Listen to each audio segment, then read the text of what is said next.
পরম করুণাময় আল্লাহর নামে শুরু করছি। আমি আজকের একটা দোয়ার ব্যাপারে বলবো, যে দোয়া দৃঢ় বিশ্বাসের সাথে পড়লে ইনশাল্লাহ ঔষধ ছাড়াই রোগ সেরে যাবে। সাধারণত বর্তমান যুগে মানুষ শরীরে ব্যথা কমানোর জন্য ট্যাবলেট, সিরাপ বা ইঞ্জেকশন ব্যবহার করা হয়। আমি আল্লাহর কসম করে বলছি, ব্যথা কমানোর ক্ষেত্রে নবী করিম সাল্লাল্লাহু আলাইহি সাল্লামের দোয়া সব চিকিৎসার চেয়ে উত্তম। আল্লাহ যাকে ইয়াকিন ও আল্লাহর উপর আস্থা দান করেছেন তার জন্য।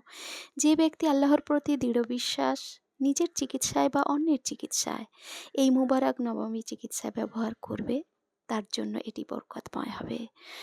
কিন্তু যে ব্যক্তি কেবল পরীক্ষামূলকভাবে বলে সম্ভবত হয়তো উপকার হবে, তাহলে সে উপকৃত হবে না।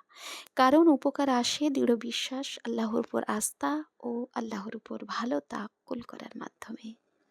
এ কারণেই রাসূল সাল্লাল্লাহু আলাইহি সাল্লাম বলেছেন, তোমরা আল্লাহকে ডাকো এভাবে যে তোমরা নিশ্চিত থাকবে উত্তর পাওয়া যাবে। কিন্তু যদি কেউ বলে কোনো অসুবিধা নেই, একবার চেষ্টা করে দেখি, তাহলে উপকার হবে না। এটি আসলে কোনো বিশ্বাসই নয়। যার বিশ্বাস নেই সে উপকার পায় না। তাহলে উপকার আসবে আল্লাহর প্রতি দৃঢ় বিশ্বাস, আল্লাহর উপর ভরসা এবং সঠিক তাওয়াক্কুলের মাধ্যমে। এই দোয়া ব্যথা ও যন্ত্রণা কমানোর জন্য, রোগীর উপর আসা কষ্ট লাঘব করার জন্য আমাদের নবী করিম সাল্লাল্লাহু আলাইহি সাল্লাম সর্বপ্রকার কল্যাণ ও বরকতের পথ দেখিয়েছেন।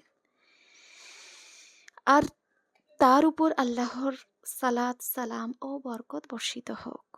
রাসূল সাল্লাল্লাহু আলাইহি সাল্লাম বলেছেন, তোমার শরীরের যেখানে ব্যথা আছে সেখানে ডান হাত রাখো। যদি মাথায় হয় মাথায় রাখবে, যদি কানে হয় কানে রাখবে, যদি চোখে হয় চোখে রাখবে, যদি বুকে হয় বুকে রাখবে, যদি পেটে হয় পেটে রাখবে, যদি পায়ে হয় পায়ে রাখবে। অর্থাৎ যেখানে ব্যথা রয়েছে সেখানে, সেই স্থানে যে স্থানে ব্যথা অনুভব করবে সেখানে ডান হাত রাখবে।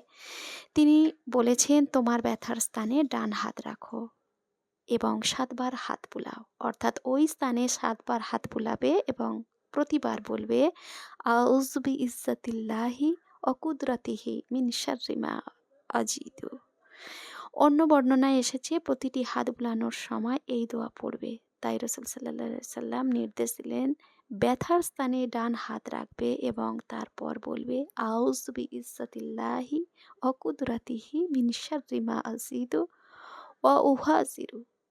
মুসলিম শরীফে এসেছে, স- শুরুর দিকে ৩ বার বিসমিল্লাহ পড়বে এবং ব্যথাস্থানে হাত রাখবে, তারপর এই দোয়া পড়বে, হাত বুলাবে, আবার রাখবে, আবার দোয়া পড়বে, আবার হাত বুলাবে, এভাবে ৭ বার করবে। ইনশাল্লাহ